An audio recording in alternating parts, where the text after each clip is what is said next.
Sa iba pang balita, target naman ng Department of Transportation na magamit na sa 2022 ang ilang bahagi ng Metro Manila Subway.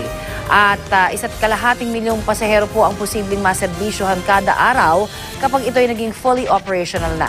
At may ulat on the spot tungkol dyan si Salima Refran. Connie, na groundbreaking na nga para sa Metro Manila Subway dito sa Valenzuela City.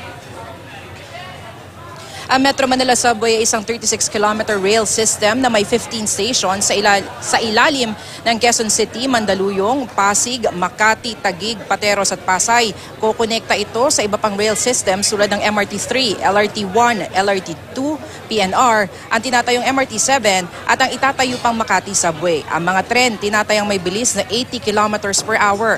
Kaya ang dating ilang oras papuntang Ninoy Aquino International Airport mula Quezon City, magiging kalahating oras na lang kapag fully operational na ang subway sa 2025. Sa ngayon, sisimula na ang unang 3 stasyon, ang Quirino Mindanao Avenue, Tandang Sora at North Avenue at ang magiging depot at Philippine Railway Institute dito sa Valenzuela. Inaasahang matatapos sa mga ito at magkakaroon ng partial operability sa 2022. Sa unang taon, tinataya ng DOTR na aabot sa 370,000 passengers kada araw ang mapagsisilbihan ng subway. Pero ang disenyo nito kaya magsilbi ng 1.5 milyong pasahero kada araw kapag fully operational na. Nagkakahalaga ang proyekto ng 357 billion pesos na popondohan ng isang development assistance loan mula sa Japan International Cooperation Agency o JICA. Ibabase ang disenyo ng Metro Manila Subway sa Tokyo Subway System na magkakaroon ng Japanese technology, pati na flood prevention at earthquake protection systems. May provision din para sa extension ang Metro Manila Subway, ang North Face na patungong Bulacan at South Face sa Cavite.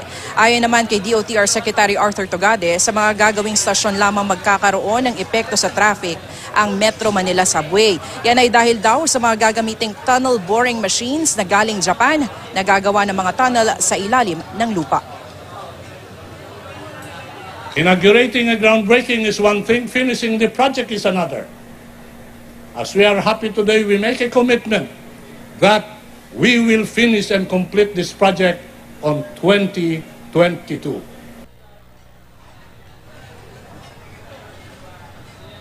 Connie, sa susunod na taon naman ay inaasahan magsisimula na yung Phase 2 ng Metro Manila Subway. Yan ang latest bulaga dito sa Valenzuela. Connie. Maraming salamat, Salima Refran.